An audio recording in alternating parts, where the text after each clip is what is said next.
All right, this week we'll start with Ange. Ange, you've returned a champion with Brazil in the Copa America. Just what has the last kind of 48 hours been like returning back to the club and coming back here to Orlando? It's been really fun to just rest a little bit and just taking in what we just like accomplished. It was just like a crazy final for us. So really amazing what we just did and lived. So for me, this past few days, it was just taking it in and just realizing what we just did. Great, go ahead. Awesome. Take me back to the final. I mean, just the emotions, the ups and downs. Like you said, it was crazy. But just like living it in the moment. What was that like for you? A lot of adrenaline, honestly. I was talking to Marta about this, and it felt like we were not even tired at the game. But the next day, obviously, we were just like really sore and tired. But at the moment, we were just thinking of like, we got to make this happen. It was a crazy final, a lot of goals, and it's fun to watch and fun to play. Obviously, I would rather just like have a different final, just us having the opportunities. But like I said, it's just great for the women's soccer to have a game like that in a final. I don't remember having a final like that in Copa America before, so just really happy that we made part of it. What does it mean for you to be able to not only score but assist as well in a final? Amazing. This Copa America was special for me, just because the last Copa America I got injured in the final. So being able to play, for me, it was just really special and important. Um, and beyond that, it's just scoring and assisting goals. So to Marta, it's a dream come true, honestly.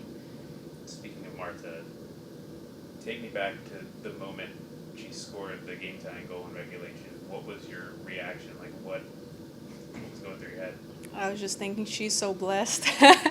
We are so blessed to be in her team and playing with her because after she put that ball in the goal, I looked back to the bench and everyone was just like, what's happening, you know? So it's just so amazing to live things like this and live it with her for sure. It's not coming back to Orlando, having won that. What's kind of your focus now as you rejoin the team? As you know, the second half of the season starting back up. Focus comes back to the league. We haven't had great games this year, but I know the team is striving to like have good games and for us to be in the playoffs and hopefully we get the championship again.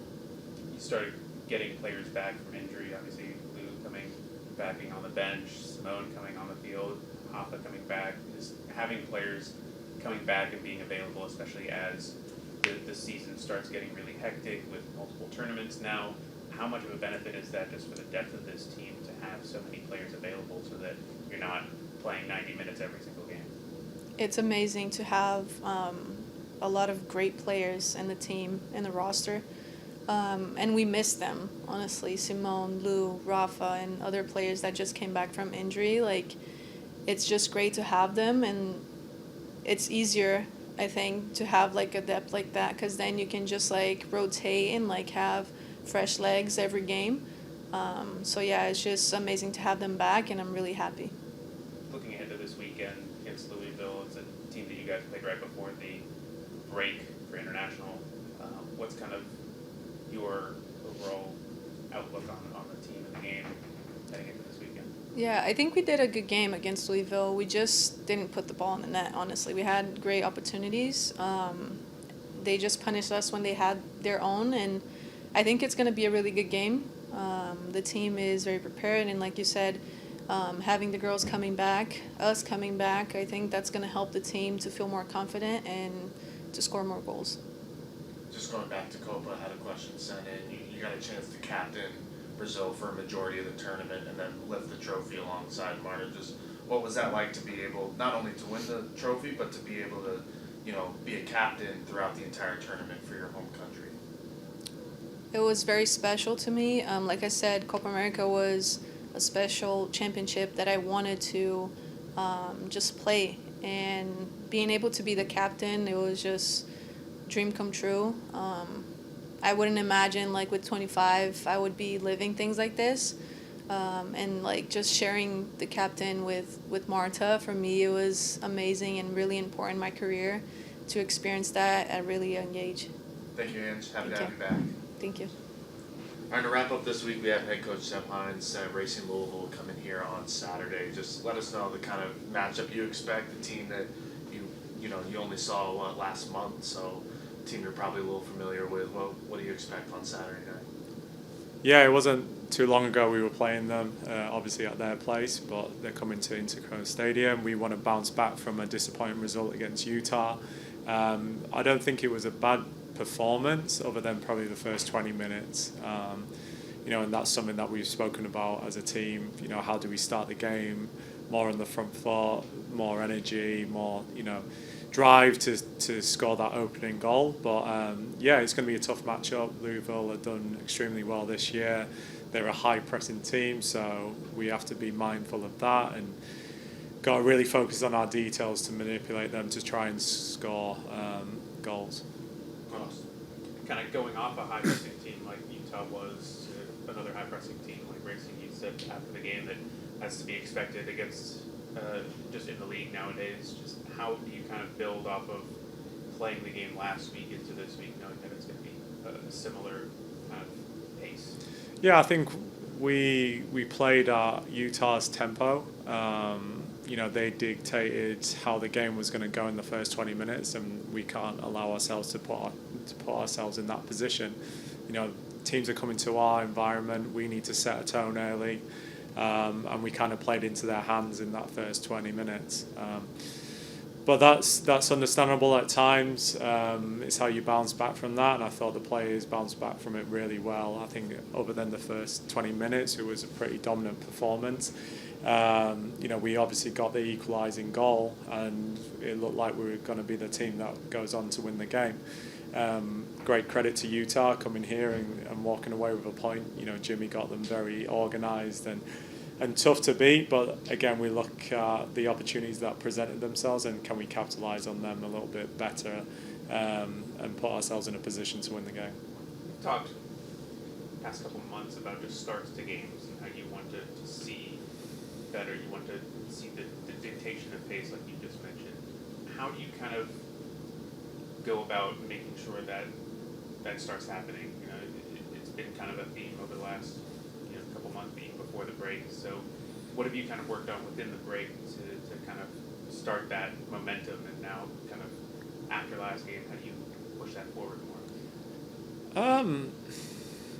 I think it's dictated by moments, and I think again, just looking back at the last game, we do have a moment where it could result in a goal and we didn't take it.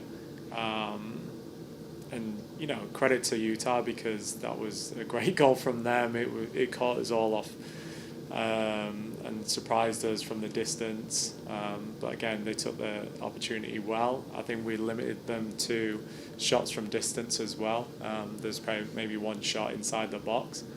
But yeah, goals change games, and I think after you concede after 5 minutes, it can be a bit of an eye opener. Like wow, we're 1-0 down after 5 minutes after not playing too badly, but yeah, I think it took us a while to get our minds right, and we had to adjust a few things.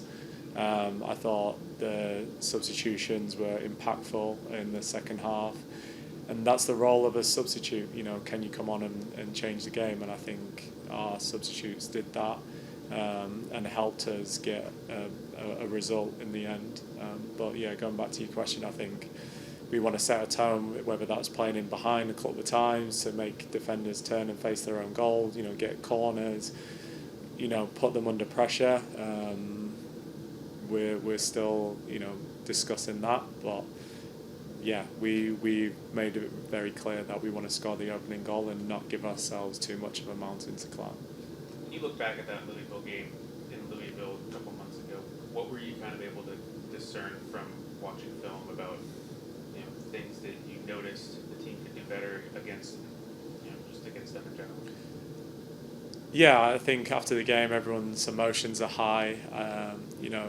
Sometimes the result is dictated, and you look internally and you think, the performance was bad, but the performance wasn't bad. It came down to multiple moments, but you look back at the goals conceded, it was from a corner and a penalty. So we've given them 2 gifts at the end. But I thought overall, we played some good football. We played through the lines. We got into some really great positions to score.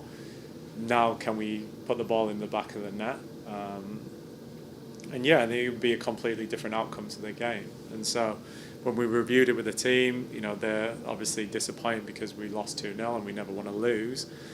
But when you look back and take away the emotions, it was a good performance, but we can't allow teams to have a 2-goal lead on us. Now you get Marta and Ange back after winning Copa America, just having them back in the fold, what does that mean for you to have those quality players back? Yeah, I think going into this game, it's great because we've got so many options now. You mentioned Marta and Ange, and brilliant for them to come away with winning the competition in the manner that they did, and again coming back into our environment, having 2 quality players coming back into the environment to be options, as well as getting Lou and Simone back from SEI. Listen, this is a competitive roster, and decisions are becoming difficult because we have options here, and players coming back from injury, players coming back from international duty. So we want to maintain a high standard, and so it's taking your opportunities when they present themselves when you step onto that field, and knowing that someone is right behind you wanting to be on the field as well. So it's only gonna help us continue to move in that direction of what we want. Just wondering, what was your reaction to Marta's game-tying goal in the final? It was meant to be for her. It's written in the stars sometimes. I'm sure she was disappointed not to start in that game, but again, it goes back to knowing your role. If you're going to come off the bench, can you make an impact? And she certainly did, with obviously the equalising goal, and then taking the lead. And when you think it's all coming together, you think she's going to score the winning penalty, but it wasn't to be. But happy for Brazil to come away with winning the competition. Finally, today was announced Marta and Banda got Banda Women Football of the Year nominees, and the club is also one of the 5 top women's clubs in the world per Ballon d'Or. Just what does that mean for the club? Not only the 2 nominees, but to have the pride up there with the top teams in the world. Yeah, I think to look at it holistically, it's probably not a position that we've found ourselves too often. Credit to those 2 individuals because they've put a lot of work into it. It's great that they're getting that recognition for their efforts, and once you're on the stage, it's making sure that you're presenting yourself in the right manner, and we're just so proud of them. And then obviously with the team, massive achievement for the team and what they achieved last year, and again to be in that sort of company and getting the recognition not only for as a club, but the recognition from the league worldwide is massive. We want to be on the biggest stage, and to be in that group of top clubs worldwide knows that we're doing something right here. And so we want that to continue. Fingers crossed it goes our way as well. I know it's going to be challenging, but it's just showing that NWSL is certainly on the map for everyone worldwide, and it's really encouraging to see that. So credit to everyone, not only the players but the staff, because they've put a lot of work into it as well. So very grateful to be given that opportunity to win the Ballon d'Or. Great, thanks, Seb. Thank you.